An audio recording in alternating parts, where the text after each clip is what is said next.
Welcome to The Art of Growth. This is Jim Zartman, and today Joel Hubbard and I are beginning a new series on empathy for each of the types. We wanted to go behind the scenes on what it's like to be each type and engage our imagination on what it's like to be them, because it does give us better empathy on where people are coming from.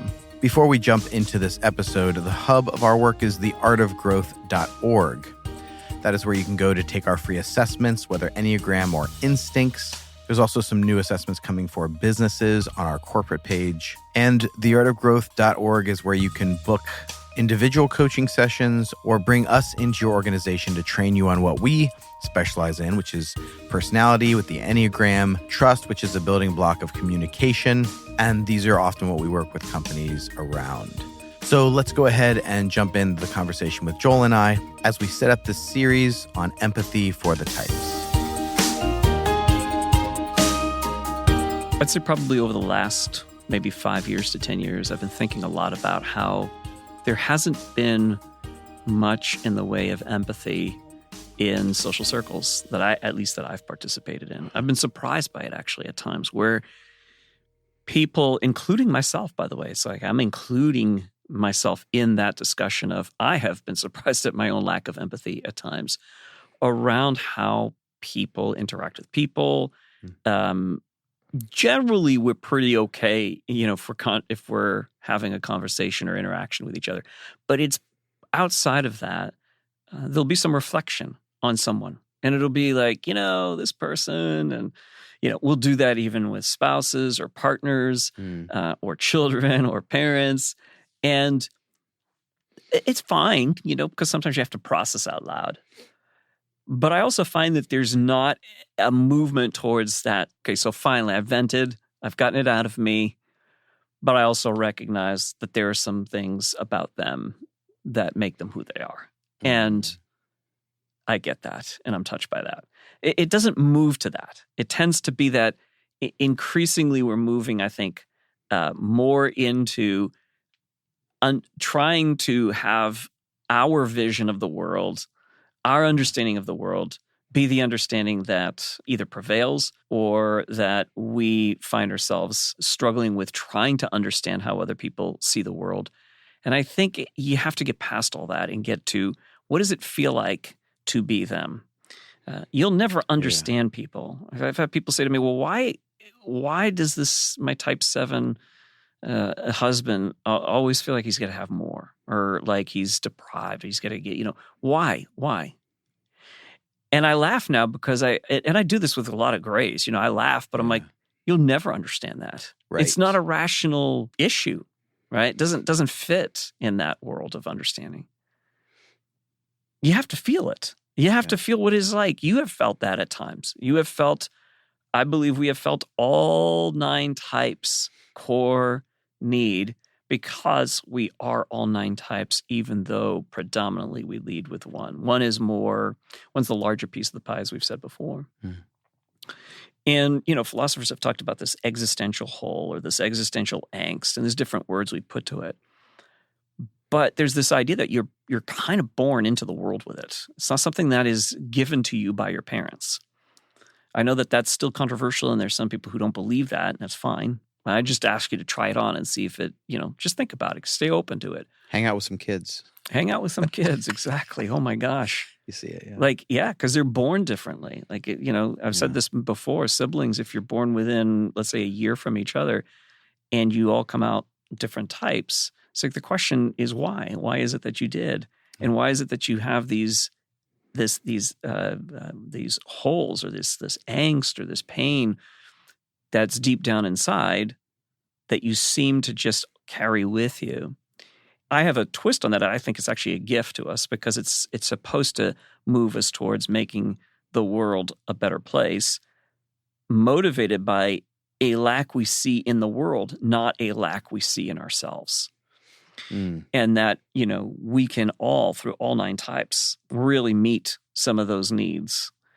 But the existential hole that each one of us has is something that cannot be explained or understood through the head center. It is something that can only be understood through the heart center.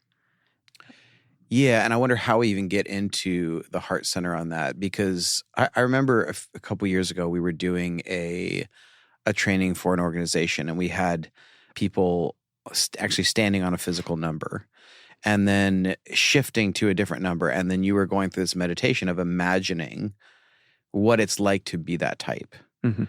through the gift of the imagination, where it's not that others understood what it was like to be that type, but there was the engagement of the imagination allowed for more of the engagement of the heart, where you could have a better sense or feel for what it was like to be someone else. Yeah. There is a path to that, because to go back to where we started at the beginning when you started, is there's this growing value of the awareness that we need to be empathetic. There's a need to be empathetic to struggles that other people are having. You know, there's those memes going around that every person you know is fighting a battle that you don't understand. There's this concept of empathy, but at the same time, there's this increased polarization where, well, those people over there, they just think, you know, fill in the blank. And there's a dehumanization, a reduction of the human being so that we don't have to empathize, Mhm. because then we can stay safe. And I think that's one of the motivations behind it.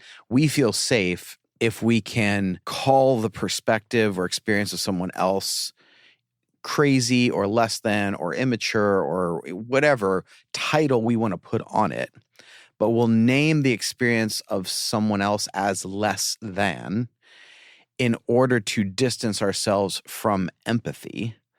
That way, we can hold more strongly to our worldview, our perspective, the way we think, the way we see, as being right, because that'll give us a sense of security and safety.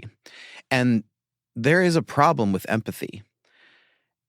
There is a danger that it will feel like, if we empathize with different people's experience, with their other needs, all of this, that somehow I'm going to feel less right in the world and therefore less safe. Mhm.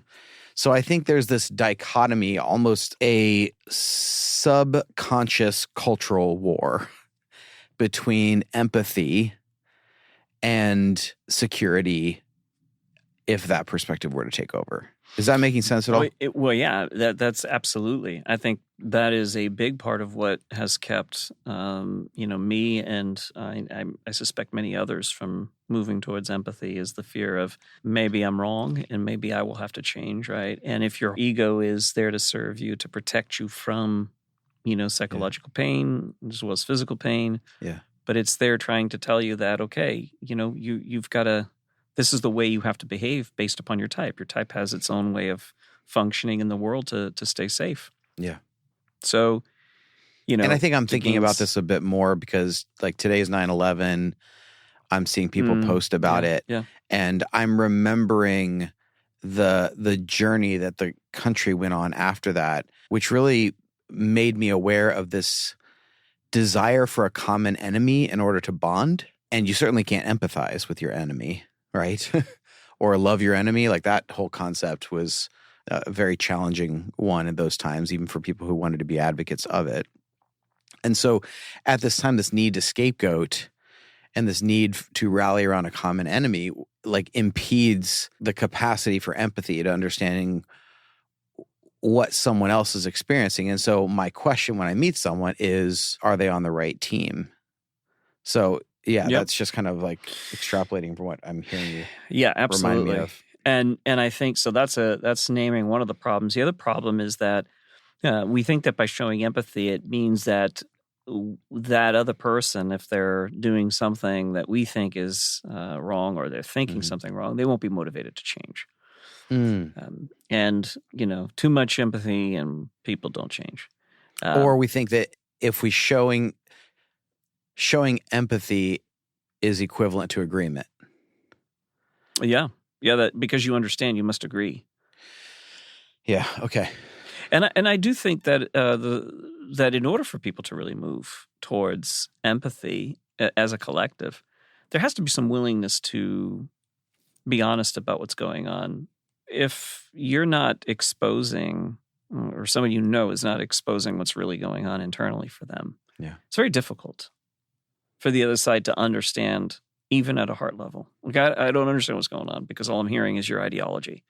I don't understand what's really going on because all I hear is, how everybody else is stupid or wrong. I can't access you because unless I agree with you, I don't know if you probably have had this experience multiple times like I have, but you have somebody who comes at you and tells you what they think and believe about things in the world. And you're on the other side and you're thinking, I completely disagree with everything that person just said. And they're sharing it because they assume that you agree. And you're like, I don't know how to engage in this conversation at this point. I don't know how to enter in.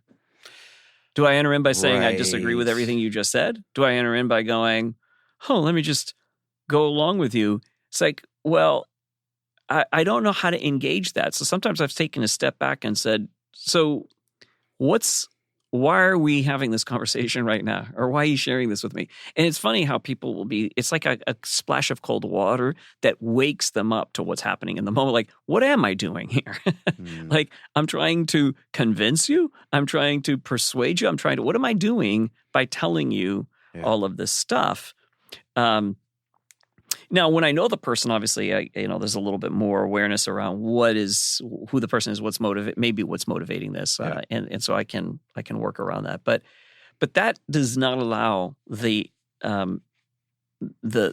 empathy to really work well because I don't know what's really happening for you. But when you open up and you see, this has more to do with this that's happening internally, a pain point, then it opens up for empathy. And I've even said to people, like, if I'm going to open up, and when I've done this with some folks, and they start to try to fix me because I've just opened up, I will say, I'm not looking to be fixed. I'm looking for just solidarity in this space.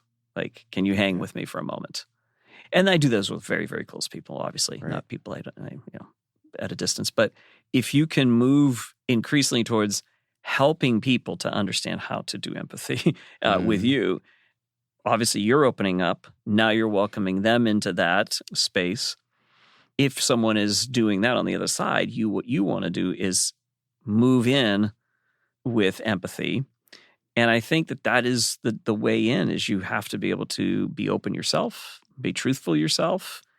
And, both sides are being truthful and both sides are then entering in and demonstrating empathy, because I think you can show solidarity or you can come alongside of a person in the area of their pain, not in the area of their interpretation of that pain and their application of how to move forward in life because of that interpretation. Because I think that's how it works. You have the pain, you have the interpretation of the pain, and then you have this sort of application. Here's how I'm going to live my life as a result of that.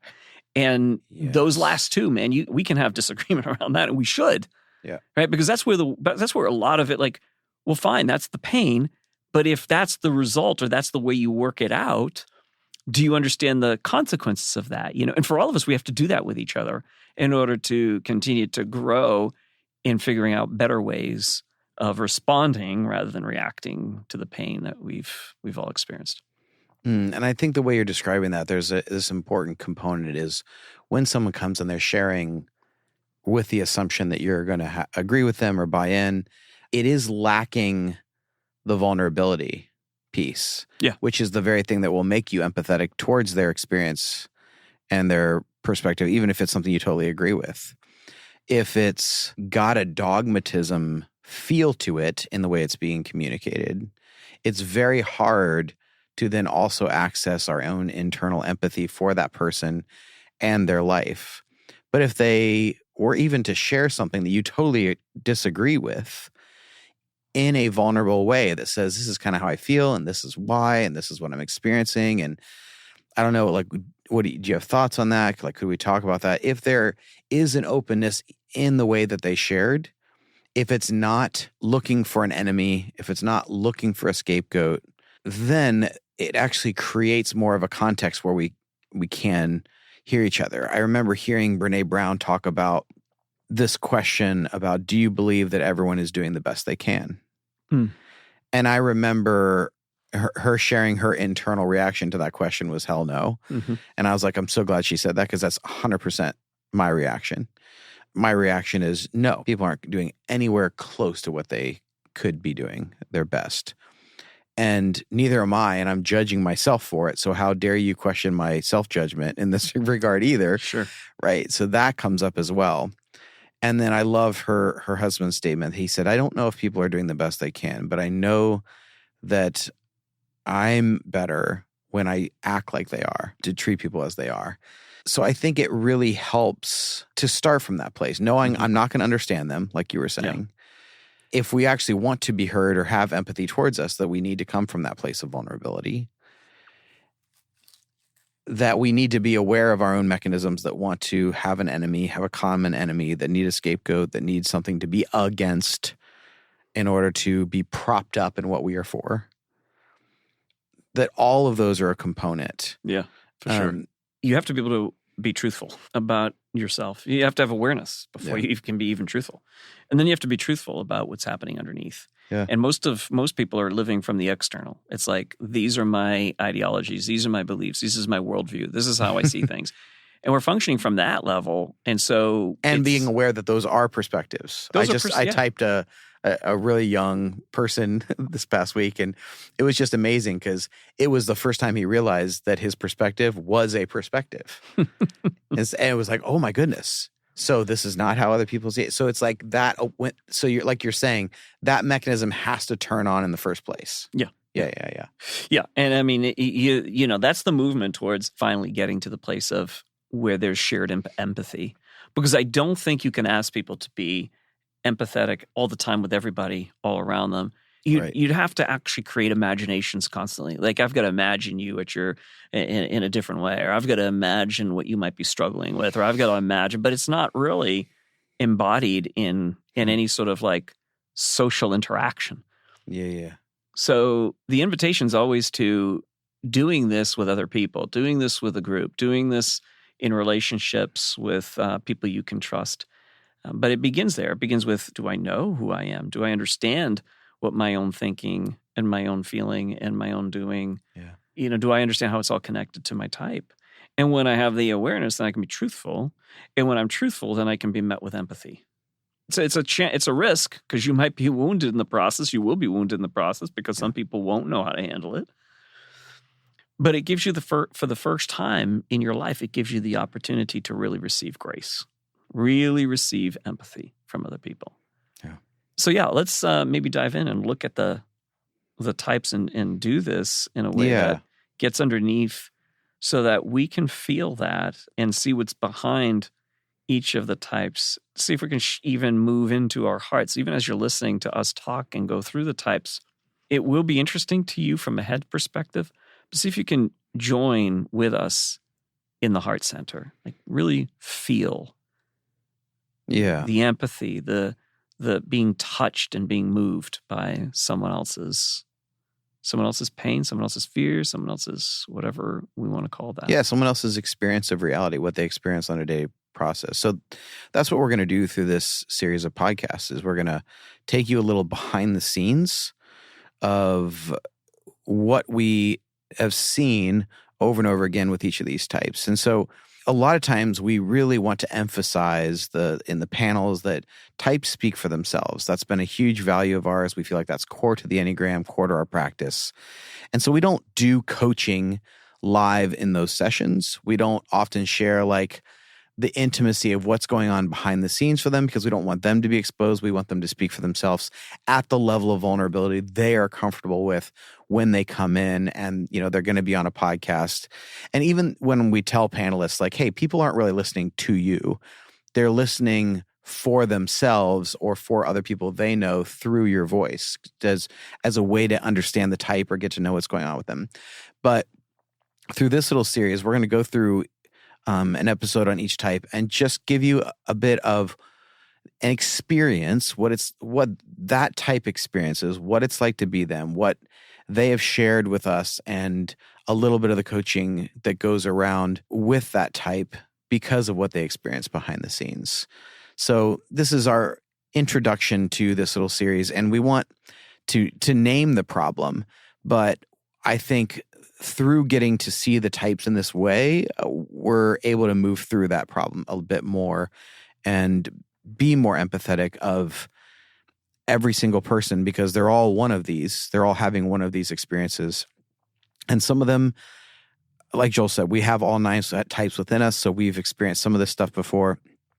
But we're going to let you imagine with each type, what do you think it'd be like to be feeling this on a regular basis, a consistent basis, and for some, even a constant basis? Mm-hmm.